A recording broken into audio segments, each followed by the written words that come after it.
What's going on, everybody? In this video, I'm going to talk about Bitcoin and Ethereum, what's going on with spot Bitcoin and spot Ethereum ETFs. I'm also going to talk about a miner that I rarely talk about. I'm sure some of you own it. I personally don't own it, but I want to talk about it. And this is going to be Marathon stock. We have two pieces of news to talk about. We're also going to look at the chart. And let's get started. If you guys get something useful out of this, you know what to do. All right, what's going on with Bitcoin? We're getting a little bit of a pullback. We've got leveraged traders getting liquidated. $250 million in longs just got liquidated. And this contributes to bringing the price down. As many of you might have saw yesterday, it was a really rough day in the market. Tech stocks tanked. The NASDAQ had one of its worst days in years. The Magnificent Seven lost more than $750 billion in market cap on Wednesday, the most on record. It makes sense that Bitcoin pulls back in sympathy of them. And one thing that of course is weighing us down is the Mt. Gox repayments. Mt. Gox still has 90,000 Bitcoin valued at roughly $6 billion. Remember, they had like 9 billion, so they are getting down there. But it is going to be a process, and this is probably going to hurt part of this year. Now, this could or could not be true. According to a recent Reddit poll conducted in the Mt. Gox insolvency subreddit, 56% of the 467 creditors that were polled on there do not plan on selling their Bitcoin holdings, while 20% or 88 individuals plan to sell their holdings. The remaining indicated they plan on selling a portion while choosing to hold the remainder. So, as creditors get their funds, there are going to be some selling. The positive is this long recurring issue. This has been an issue for years and years with Bitcoin. They're finally getting their payments back. This can finally be water under the bridge. One thing to realize with this poll is perhaps it's skewed. Perhaps people that are more likely to sell would be more likely to vote. So, keep it in mind. It's not 100% accurate. But there are definitely going to be people that decide to hold, maybe into 2025. Maybe people that decide to hold for another decade. These people have seen the light now. These people see the power of holding Bitcoin long term. Do they decide to remain patient and make even more, or do they decide to take that money and run? Some will do one, some will do the other. I guess some will do a little bit of both as well. So we could be looking at a couple more rough months as Mt. Gox creditors get their funds, as they potentially sell off. But once this is out of the way, what's going to be holding Bitcoin down?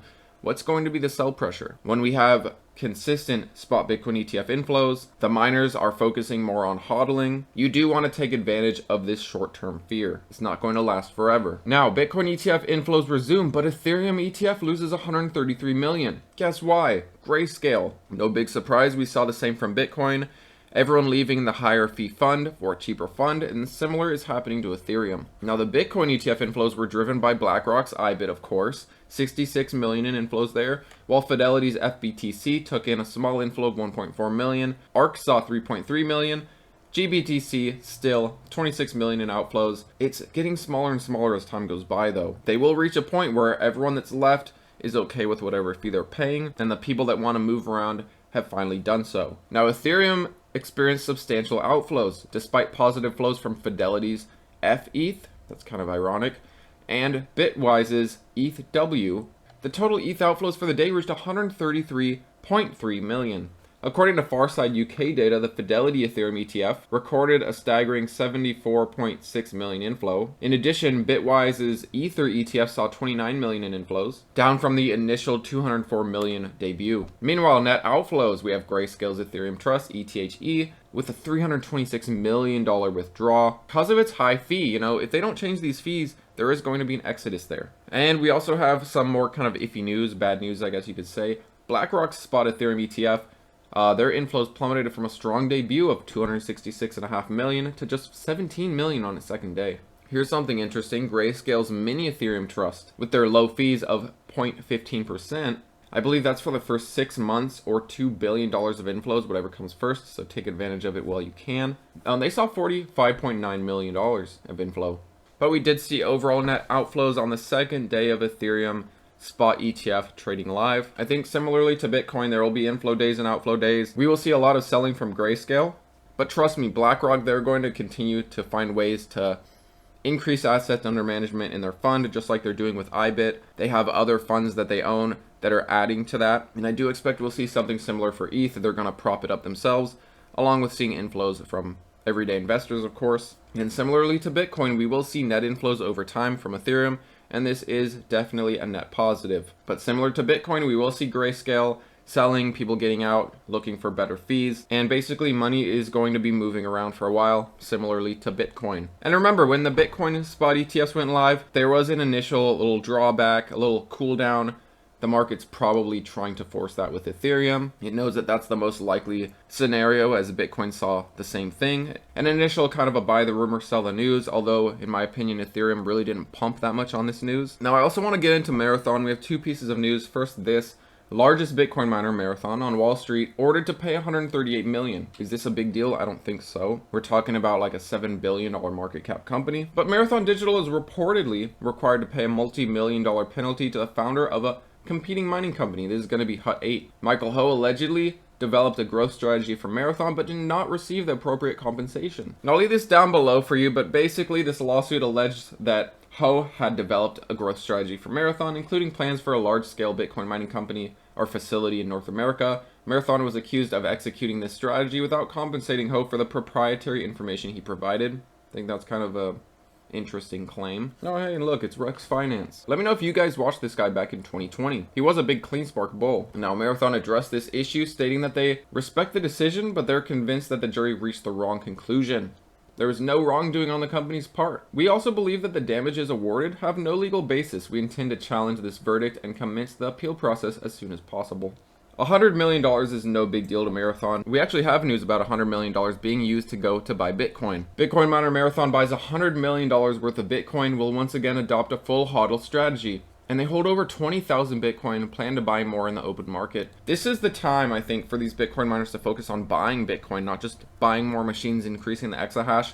But we're still in a massive bull run. If they are going to buy Bitcoin, I would prefer they do it now and not 6 months to a year from now, when it'll probably be a little too late. They have nearly $1.3 billion worth of Bitcoin. I mean, think about this. If Bitcoin does in fact double, triple, whatever it does this cycle, they will be very glad that they utilized that money and bought Bitcoin rather than just holding it on their balance, rather than using it to expand the machines, because they can expand much more after Bitcoin runs up, and then they have a ton of cash, potentially start entering the bear market where machines get cheaper and cheaper, and you grow as much as you can during the bear market, similar to CleanSpark's strategy. Take some profits at the end of the bull cycle, utilize that Bitcoin to grow your cash balance, and expand your mining fleet during the bear market, when the machines are cheap, when other companies are desperate to sell machines, or sell their facilities even. But as said by Fred Thiel, Marathon's chairman and CEO, adopting a full HODL strategy reflects our confidence in the long-term value of Bitcoin. We believe Bitcoin is the world's best treasury reserve asset and support the idea of sovereign wealth funds holding it.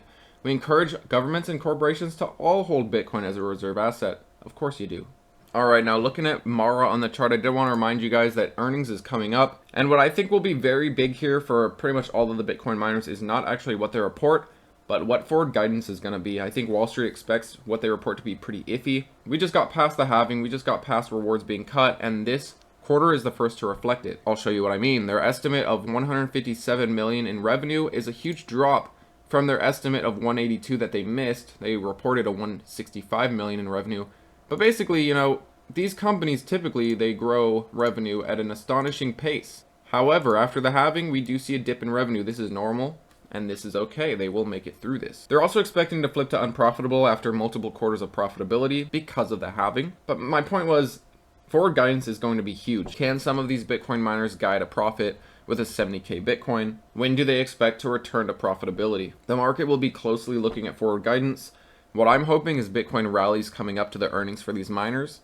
That'd be great for forward guidance. But what I do expect is some pretty weak numbers in terms of revenue, EPS, pretty much across the board. Bitcoin has been all over the place, but the big thing here is forward guidance. What do these miners expect for the rest of the year? What do the miners expect for the upcoming quarter? One thing you'll see with Mara is it is continuing its uptrend on this ascending trend line. This would be a great spot to set a stop loss and move it up as we move up.